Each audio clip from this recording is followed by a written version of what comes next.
My name is Tian. My mother, who is 50 years old, has led a rather complicated life, shaped largely by the conservative beliefs instilled in her by my grandparents. They believed a woman's role was primarily at home, caring for her family, a belief she embraced and continues to uphold.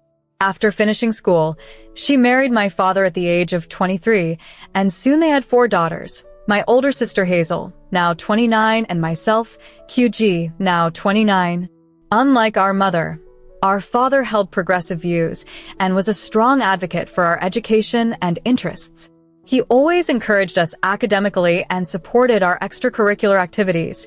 He bought me art supplies for my drawing and ensured Hazel never missed a soccer practice.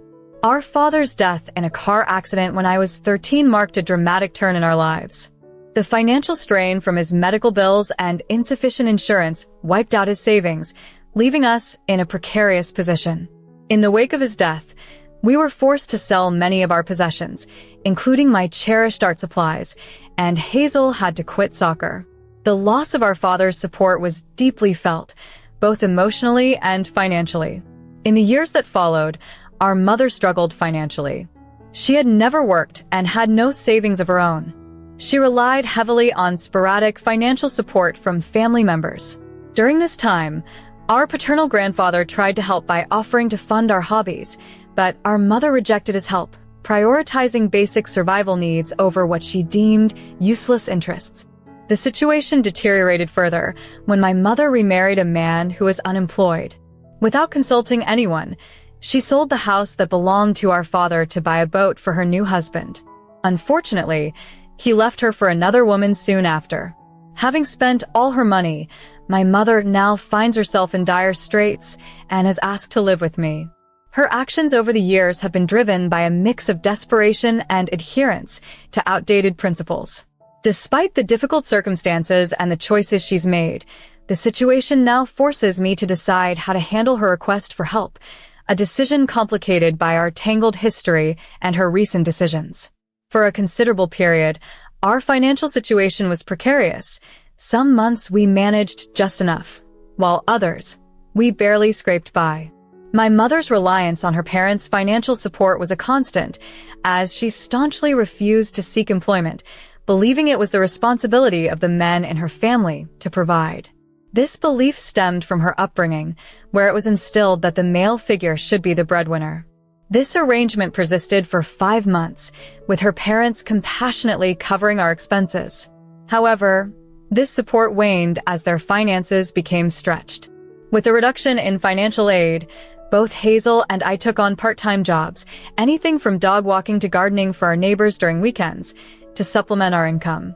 Despite our efforts and the tightening situation, my mother remained unemployed. Eventually, the financial strain reached a breaking point, prompting my grandparents to intervene. They firmly explained to my mother that they could no longer sustain us financially as they had their retirement plans to consider. This reality shook my mother profoundly. She had always assumed that her father would continue to provide for us following my father's passing. The shift in expectations from my grandparents was difficult to reconcile with their previous teachings that a husband should provide for his family. Now, they emphasized that in his absence, it was her duty to support her children. This change in stance also came with the painful revelation that their estate would be inherited by her brother, not her or her sister. The discussions that followed were fraught with emotion, culminating in my mother seeking assistance from her sister, Auntie. Although Auntie and her well-to-do thoracic surgeon husband extended some help, it was insufficient for our needs. This forced my mother to turn to my paternal grandparents for support, which they agreed to under the condition that she also find employment. Reluctantly, my mother took a house cooking job at a local hotel, which, fortunately, offered a decent wage. With this new income and continued support from our uncle and grandfather, we managed to regain some normalcy in our lives. This arrangement lasted until I was 16 and Hazel was 18. It was around this time that our mother introduced us to her new boyfriend, Joseph, with intentions of marriage. Both Hazel and I instantly disliked Joseph. He had a disheveled appearance and a distinct smell of cigarettes. His presence was off-putting, and we struggled to hide our disdain. Despite our objections, Their relationship progressed quickly, culminating in a quiet wedding ceremony, which Hazel and I were compelled to keep secret from our father's family to avoid jeopardizing the financial support we still received. The complexities of our family's financial dependencies, coupled with my mother's new relationship, brought about a period of significant adjustment and challenge, marking a pivotal moment in our lives. The financial support we received was crucial. Hazel and I couldn't imagine managing without it, so we stayed silent. I often wondered about Mom's thoughts when she decided to marry Joseph. It seemed she believed that marrying him would mean she no longer needed to work and that he would take care of everything. This belief became apparent when she left her job just a week after their wedding, expecting to settle into a comfortable home life. However, the reality was starkly different as Joseph was perpetually jobless, unable to maintain employment for more than a couple of months at a time. He spent his days absorbed in video games, only seeking new work when boredom struck. This situation shattered all of Mom's dreams. Joseph had no plans to provide for us. To cope, Hazel and I resumed odd jobs to scrape together some money. In our household of 4, the financial support primarily came from my paternal grandparents and my maternal aunt's husband. The dynamic at home was far from healthy, pushing Hazel and I to minimize our interactions with Mom and Joseph, focusing instead on school and our part-time work. This arrangement lasted until I left for college, at which point I minimized contact with Mom. As I moved on with my life, attending college and later starting my career, Mom and Joseph's relationship deteriorated, plagued by his chronic unemployment and infidelity, issues that, frankly, didn't surprise anyone. Mom chose to either forgive him repeatedly or ignore the problem altogether. Despite my distance, Mom remained informed about my life through connections with my grandparents and aunt. After college, at 22, I secured a decent job, although career progress was slow due to the timing of my graduation around the onset of COVID-19, affecting my savings and promotion opportunities. Despite these challenges, I maintained my financial independence, refusing financial help from my supportive grandfather. My perseverance paid off when I recently received a promotion and significant raise, allowing me to buy a small house after years of frugal living and a slight delay from my original plan of homeownership by 26. Upon learning of my new home, Mom reached out, expressing a desire to reconnect after years of sparse contact since my college days. Her timing and sudden interest made me suspicious, as our last meeting was during my final semester, and she had shown little initiative to meet since then. It seemed clear that there was more behind her request than just a desire to see her baby after so long. I had already informed her that I would let her know when I was available and would reach out to her, but truthfully, I had no intention of doing so anytime soon. Unexpectedly, she emphasized the urgency of the situation, pressing me to respond promptly. Sensing that she needed a favor, I quickly excused myself and ended the conversation. Despite this, she called again 2 days later, explaining she was in a difficult situation and needed my assistance. Before I could respond, she excitedly mentioned that she heard I had purchased a house and asked if she and Joseph could move in with me. I was taken aback by her boldness. I expressed my surprise that Joseph was still in the picture, as I had hoped she would have moved on from him. Clarifying her misunderstanding, I told her I only had a studio apartment with a balcony, not a house, and it definitely wasn't big enough for 5 people. I hoped this explanation about the lack of space would dissuade her, but she was persistent. She even suggested that I should move out so she and Joseph could live there. I firmly refused, explaining that I had worked hard to afford my place and was still paying off a mortgage. When I mentioned I would charge market rent if she insisted on moving in, she became furious, accusing me of being heartless for expecting rent from my own mother, which led to a heated argument. Ultimately, I ended the call and decided to block her number. Concerned, I called my sister Hazel to see if she had received a similar call. Hazel mentioned that their last conversation was about a month ago when she told our mom about her plans with her boyfriend. Curious about why our mom suddenly needed a place to stay, considering she still had our childhood home, I reached out to my grandparents. That's when I learned the full story. The house we grew up in was still in my grandfather's name, part of a plan to eventually pass it to my father and then to us, his children. When my father passed away, my grandmother insisted the house remain in Grandpa's name until Hazel and I were old enough to inherit it.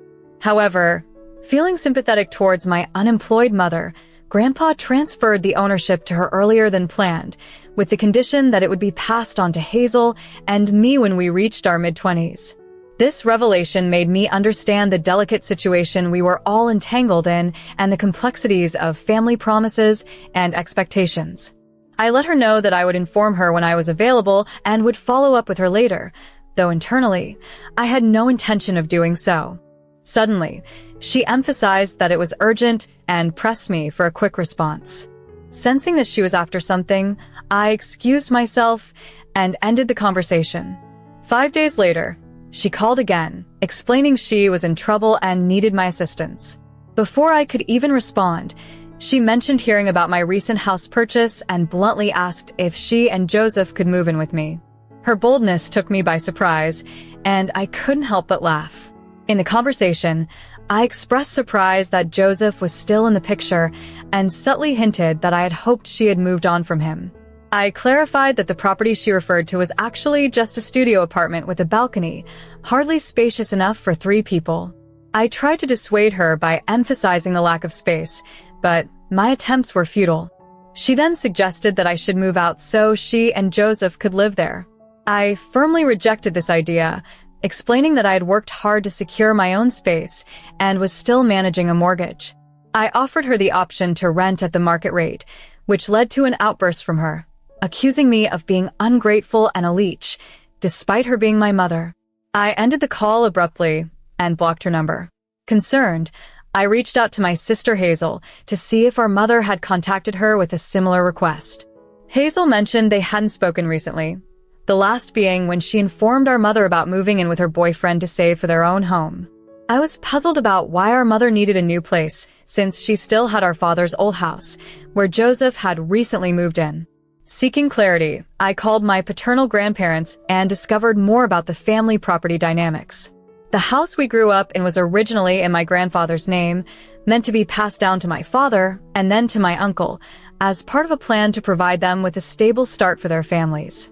However, when my father passed away, my grandmother insisted the house remain in my grandfather's name to eventually be passed to Hazel and me when we reached adulthood.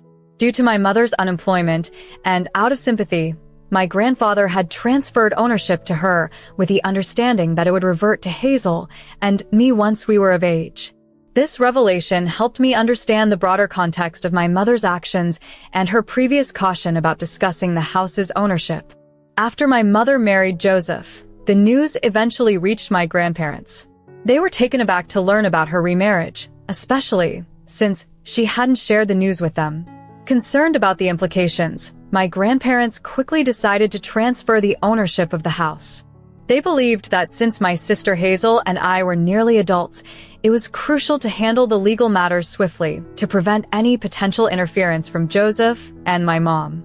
However, shortly after my grandparents expressed their intentions, my mom tearfully informed them that Joseph had abandoned her for another woman.